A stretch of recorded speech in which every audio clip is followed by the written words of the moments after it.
wassalatu wassalamu ala Rasulillah ala man la nabiyya ba'da.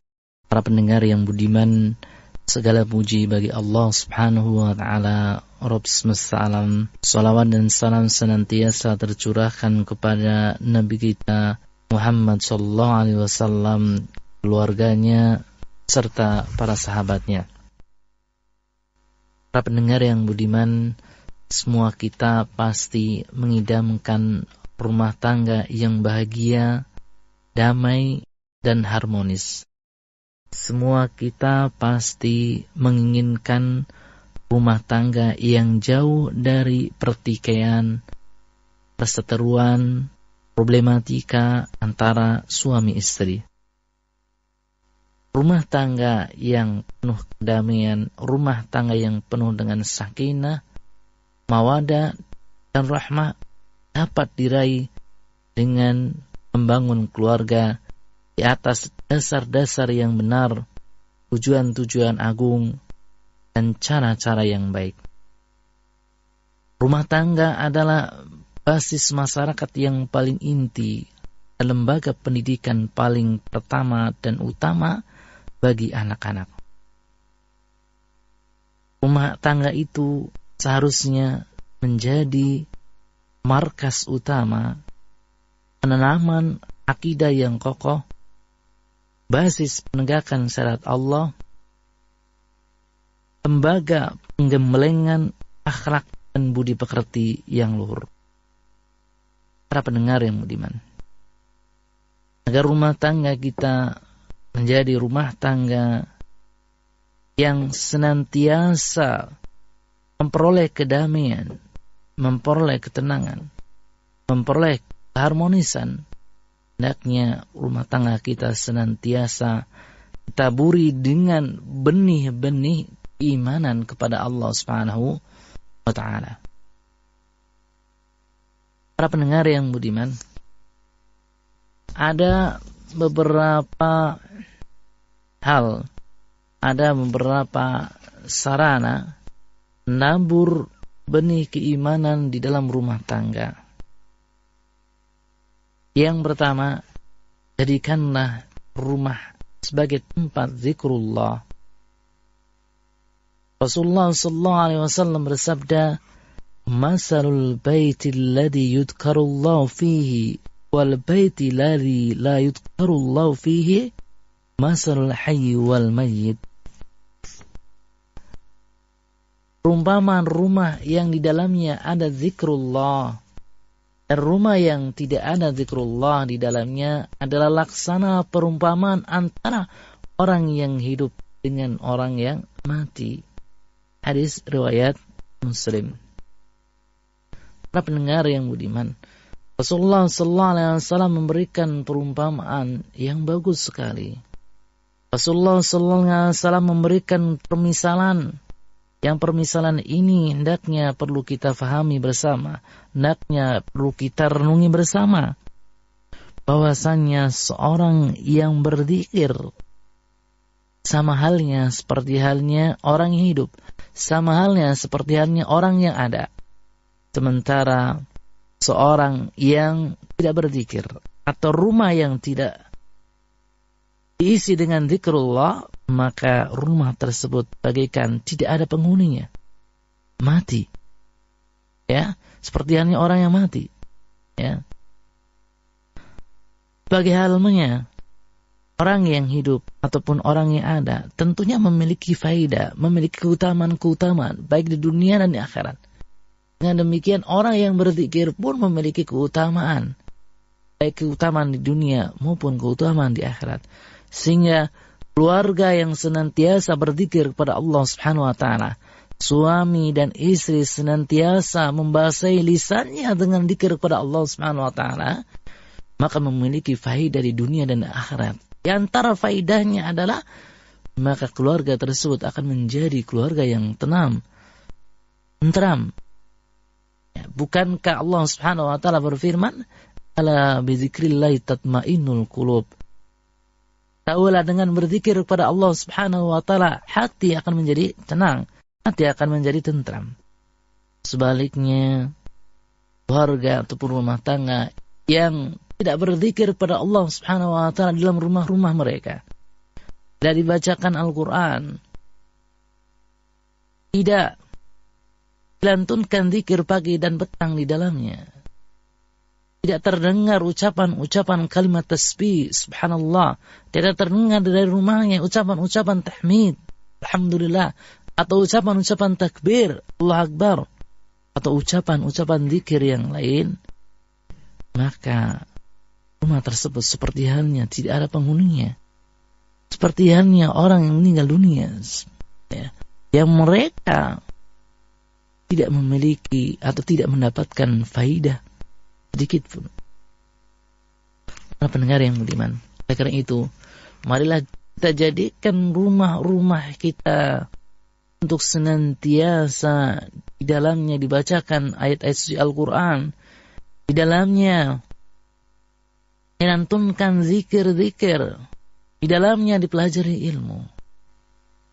Hendaknya rumah kita dijauhkan dari dendangkan lagu, diputar musik, kemudian jadikan sarana ghibah, sarana mengunjing, sarana mengadu domba, ataupun keadaan kemaksiatan-kemaksiatan yang lain. Para pendengar yang budiman.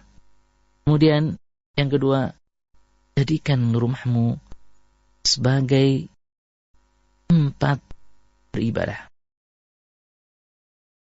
Allah Subhanahu wa taala berfirman dalam Al-Quran surat Yunus ayat 87, wa auhayna ila Musa akhihi an tabawwa'a liqaumikuma di Misra buyuta waj'alu buyutakum qiblatan wa aqimus shalah wa basyiril mu'minin. Dan kami wahyukan kepada Musa dan saudaranya, ambillah olehmu berdua beberapa buah rumah di Mesir untuk tempat tinggal bagi kaummu, menjadikanlah olehmu rumah-rumahmu itu sebagai kiblat, dan dirikanlah salat serta sampaikanlah kabar gembira bagi orang-orang yang beriman. Allah Subhanahu wa taala berfirman, waj'alu buyutakum qiblatan. Jadikanlah rumah-rumah kalian sebagai kiblat. Maksud sebagai kiblat di sini, Ibnu Abbas mengatakan maksud disuruh menjadikan rumah-rumah mereka sebagai kiblat, yaitu mereka diperintahkan menjadikan rumah-rumah itu sebagai masjid-masjid, sebagai tempat beribadah kepada Allah Subhanahu wa taala. Rumah-rumah yang di dalamnya didirikan salat sunnah. Rumah yang di dalamnya didirikan salat duha, didirikan dalam salat witir, didirikan di dalamnya salat rawatib, didirikan di dalamnya salatul lail, qiyamul lail. Para pendengar yang budiman, Ibnu Katsir berkata, mengomentari firman Allah Subhanahu wa taala dalam Al-Quran surat Yunus ayat 87. Hal ini seakan-akan Allah alam, ketika siksaan dan tekanan Fir'aun beserta kaumnya semakin menjadi-jadi atas mereka, maka mereka disuruh untuk memperbanyak salat. Hal ini sebagaimana firman Allah Subhanahu wa taala, ya ayyuhallazina amanu ista'inu bis-sabri was-salah. Ya ayyuhallazina amanu ista'inu bis-sabri was-salah. Wahai orang-orang yang beriman, jadikanlah sabar dan salat sebagai penolong kalian. Dalam surat Al-Baqarah ayat 153. Kemudian dalam hadis, kana Rasulullah sallallahu alaihi wasallam idza hazanahu amrun shalla. Apabila Rasulullah sallallahu alaihi wasallam menghadapi sebuah kesulitan, maka beliau sallallahu alaihi wasallam melakukan salat. Para pendengar yang budiman, kita bisa mengambil faidah dari penafsiran Ibnu Katsir ini. Ternyata ketika Nabi Musa dan kaumnya mengalami tekanan yang begitu dahsyat dari Fir'aun, mengalami siksaan, mengalami cobaan, maka apa? Allah Subhanahu wa taala memerintahkan kepada Nabi Musa dan juga kepada Bani Israel agar mereka banyak melakukan salat. Bahkan Rasulullah sallallahu alaihi wasallam ketika beliau menghadapi kesulitan, ketika beliau menghadapi kesusahan, maka beliau sallallahu alaihi wasallam menunaikan salat. Dengan demikian, para pendengar yang budiman, sebagai seorang istri, ketika mengalami problematika masalah ekonomi, suami kerjanya tidak menentu, suami kerjanya kadang-kadang, maka bagaimana? Maka hendaknya suami memperbanyak sholat. Istri pun memperbanyak sholat. Begitu pula ketika seorang suami menjumpai keluhan-keluhan yang terdapat pada istri, ya, keluhan-keluhan istri, ya. Misalkan ternyata istri susah dinasehatin, istri selalu egois, ingin menang sendiri, ya. Istri cuek-cuek saja, tidak mau memberikan pengarahan kepada anak, ya. Istri senantiasa membela keluarganya, ya, mendahulukan orang tuanya, senantiasa mentaati perintah orang tua dibandingkan perintah suami, senantiasa mengedepankan keluarganya dibandingkan mengedepankan suami. Ini sebuah problematika rumah tangga. Maka bagaimana menyikapi hal ini? Hendaknya suami memperbanyak sholat, ya. Dan ini sebuah kesulitan, sebuah masalah. Itu hendaknya rajin menunaikan sholat sunnah di rumah, sholat duha atau sholat malam, sholat witir atau sholat qabliyah atau ba'diyah. Para pendengar yang bagaimana? Bagaimana Rasulullah SAW melaksanakannya? Para pendengar yang budiman. Kemudian selanjutnya yang ketiga, hendaknya kita senantiasa menerapkan pendidikan keimanan di rumah. Ketika kita mengetahui tentang suatu ilmu, maka hendaknya kita menerapkannya. Hendaknya kita mempraktikkan dalam kehidupan sehari-hari kita. Yang paling utama dan pertama untuk kita praktikkan adalah di lingkungan keluarga kita sendiri. Karena rumah kita merupakan outlet minimalis dari sebuah pendidikan akidah, penanaman keimanan, penanaman peribadahan. Penanaman praktek keimanan dalam rumah bisa meliputi beberapa hal. Yang pertama, misalkan suami ataupun istri membangunkan pasangannya untuk menunaikan sholat malam, sholat witir, ya. Seperti halnya kisah Aisyah radhiyallahu anha, beliau berkata, "Kana Rasulullah sallallahu alaihi wasallam yusalli minal lail." Suatu ketika Rasulullah sallallahu alaihi wasallam mengerjakan sholat malam. Iza autara, ketika beliau sallallahu alaihi wasallam akan menunaikan salat witir, maka beliau sallallahu alaihi wasallam mengatakan, "Umi autiri ya Aisyah." Bangunlah dan dirikanlah salat witir wahai Aisyah. Hadis riwayat Muslim. Cerminan yang sungguh sangat bagus sekali, cerminan yang sungguh sangat menarik sekali. Seorang suami memerintahkan kepada istrinya untuk menunaikan salat malam. Ataupun jika istrinya sering bangun malam, istrinya bisa membangunkan suami untuk menunaikan salat malam. Rasulullah sallallahu alaihi wasallam bersabda, "Rahimallahu rajulan qama minal lail fa shalla fa ayqadha imra'atah fa shallat." Allah mengasihi, Allah merahmati laki-laki yang bangun malam kemudian sholat, lalu membangunkan istrinya. Fain abad nawdaha fi wajhil ma.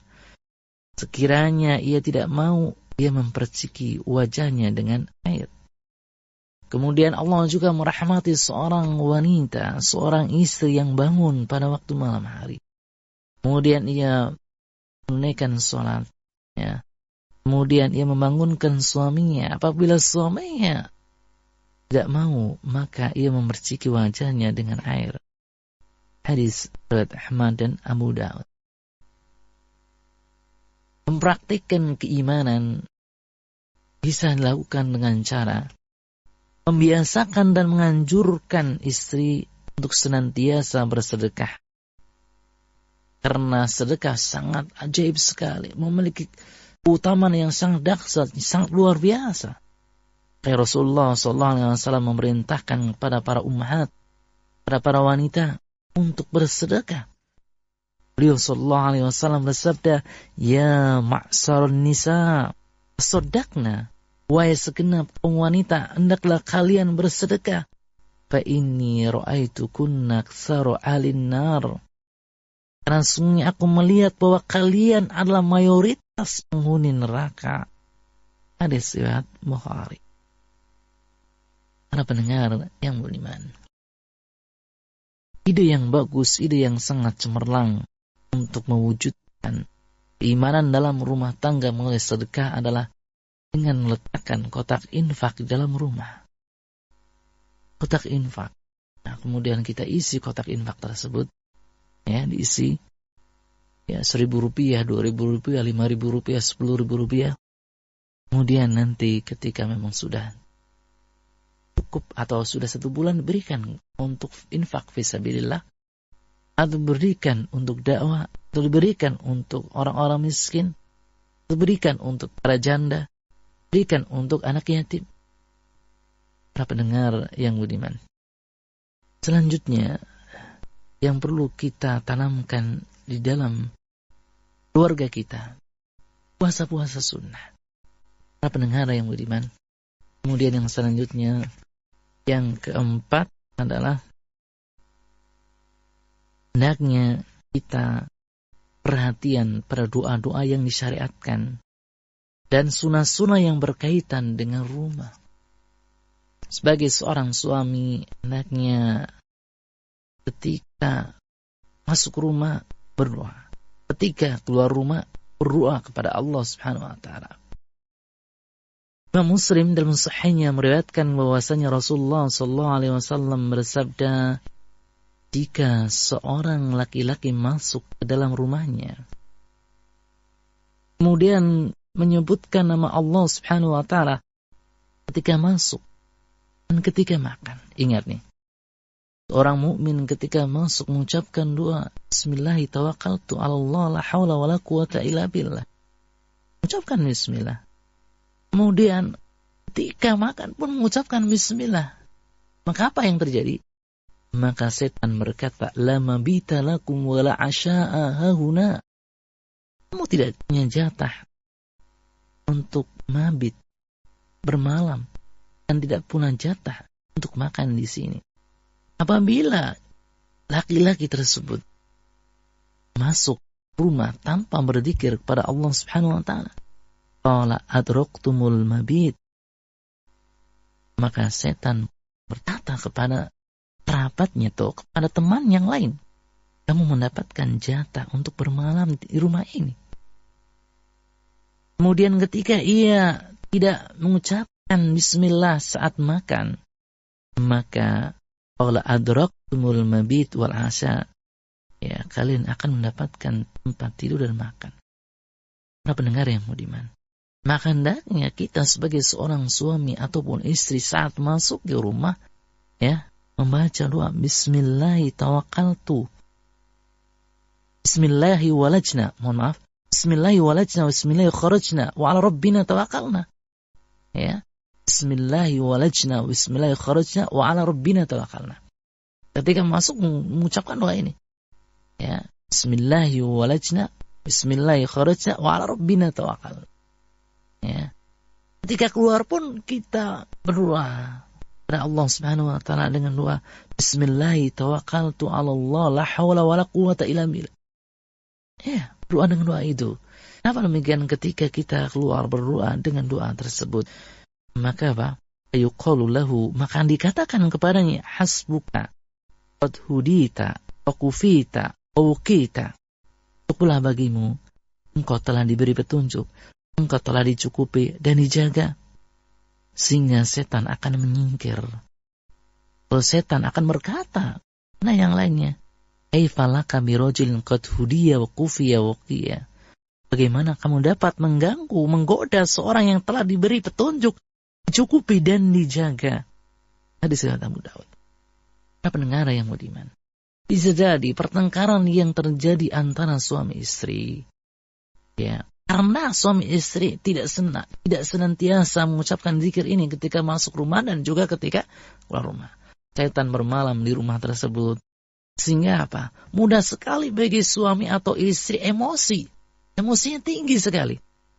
Bahkan sekarang banyak sekali sihir-sihir pemisah. Sihir-sihir memisahkan antara seorang suami dan istri. Sehingga karena terkena sihir tersebut, rumah tangganya menjadi berantakan. Suami yang kena, misalkan suami tidak peduli kepada istrinya. Suami tidak memberikan nafkah lahir kepada istrinya. Suami marah-marah terus. Begitu pula suami tidak memberikan nafkah batin. Ketika melihat istrinya rasanya sebel terus. Kenapa seperti itu? Di antara sebabnya adalah ketika masuk rumah tidak membaca doa. Bismillahirrahmanirrahim. Bismillahirrahmanirrahim. Wa ala rabbina tawakkalna. Ketika keluar rumah pun tidak mengucapkan doa. Bismillahirrahmanirrahim. Tawakkaltu ala Allah. La haula wala quwwata illa billah. Ketika suami ataupun istri keluar tanpa mengucapkan doa tersebut, tidak ada jaminan, tidak ada perlindungan dari Allah Subhanahu wa taala, sehingga setan senantiasa menggodanya. Setan membuat was-was dalam hatinya, dibuat was-was dalam hatinya, dibuat was-was dalam istrinya, sehingga istrinya senantiasa suuzon terus kepada suami. Ketika suami datang, kenapa datang malam-malam? Ketika suami datang dari kerja terlambat, ya, cuma 10 menit aja. Kenapa terlambat? Marah-marah terus istri. Nah, ini muncul salah satunya di antaranya adalah dari setan. Kenapa demikian? Karena istri atau suami tidak memperhatikan zikir-zikir.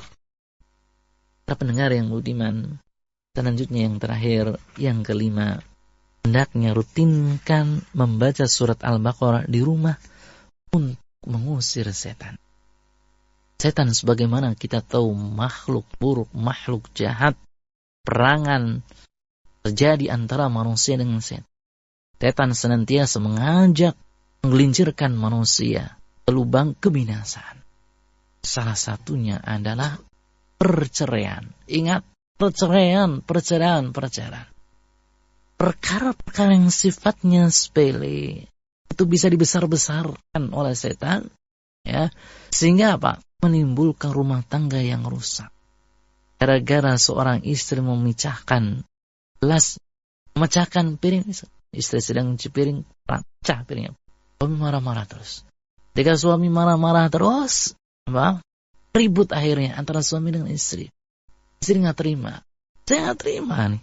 Saya sudah capek mencuci piring, seharian mengasuh anak, seharian mengurus rumah. Gara-gara piring pecah, kok ribut seperti ini? Kok memarahi saya? Para pendengar yang budiman, untuk mengusir setan, jadikan keluarga kita menjadi keluarga yang tentram, maka sering-seringlah kita membaca surat Al-Baqarah di rumah. Karena Rasulullah SAW bersabda, La taj'alu buyutakum kubura. Janganlah kalian jadikan rumah-rumah kalian sebagai kuburan. Inna syaitana yanfiru minal bait alladhi tuqra'u fi suratul Baqarah. Sungguh setan lari dari rumah yang dibacakan di dalamnya surat Al-Baqarah. Hadisnya riwayatkan Muslim.